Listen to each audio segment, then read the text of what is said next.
아파트 브랜드 이편한 세상을 갖고 있는 DLENC. 지난해 재계 순위 18위 DL그룹 계열 대형 건설사입니다. 이 회사 앞에서 76 노모가 매일 피켓을 들고 있습니다. 영정사진이 옆에 있습니다. 29살 고 강보경 씨입니다.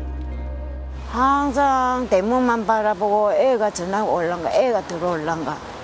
이제는 그 이름만 바라보면 이름 숫자만 남기는 꾸레기 같구나 싶은 생각이 아무것도 생각이 안 들어요.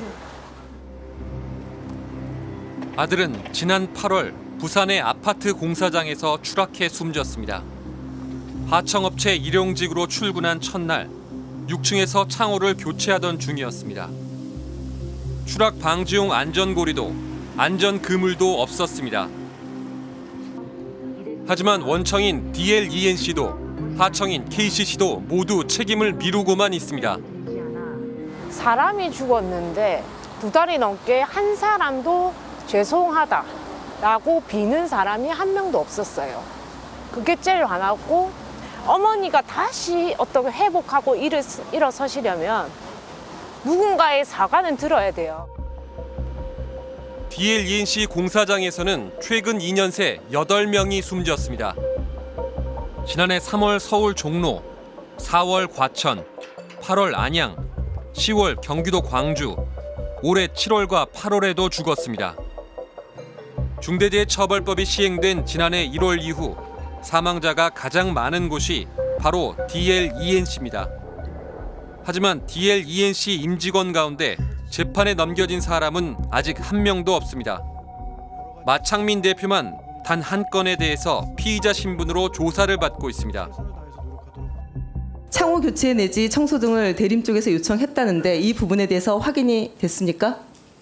네, 지금 조사 중인 사항으로 알고 있습니다. 언론이 잘못 보도한 겁니까? 사실관계를 제가 말씀드린 건 적절치 않다고 생각합니다. 네, 그럴 줄 알았습니다. 국내 제빵업계의 선두주자 SPC그룹. 지난해 10월 계열사 제빵 공장에서 20대 노동자가 소스 배합기에 끼어 숨졌습니다. 회사는 사고가 난 기계만 천으로 덮고 바로 다음 날 동료들에게 일을 시켰습니다. 그러면서 영국의 파리바게뜨 1호점을 열었다고 홍보 자료를 뿌렸습니다. 소비자들은 SPC그룹 브랜드 28개 목록을 올리고 불매 운동에 나섰습니다. 허영인 SPC그룹 회장은 결국 고개를 숙이고 재발 방지책을 내놨습니다. 사망사고 엿새 뒤였습니다. 모두 제가 부족한 탓입니다. 평소 직원들에게 좋으면 가치가 무엇인지 제대로 전하지 못한 저의 불찰입니다. 그런데 사과 이틀 뒤 또 사고가 났습니다. 또 다른 계열사인 샤니 제빵 공장에서 노동자의 손가락이 잘렸습니다. 올해 7월에도 이 공장에서 사고가 난 데 이어 올해 8월에는 50대 노동자가 기계에 끼어 숨졌습니다. SPC그룹은 민주노총 소속 제빵사들에 대해 탈퇴 공작을 한 혐의로도 검찰 수사를 받고 있습니다. 잇따른 노동자 사망에 노조 탈퇴 공작까지.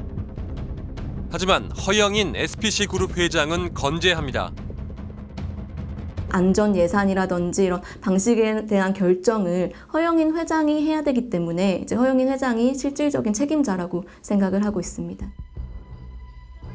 국회는 다음 달 1일 허영인 SPC 회장과 이해욱 DL그룹 회장을 불러 노동자 사망사고 진상규명을 위한 청문회를 열기로 했습니다.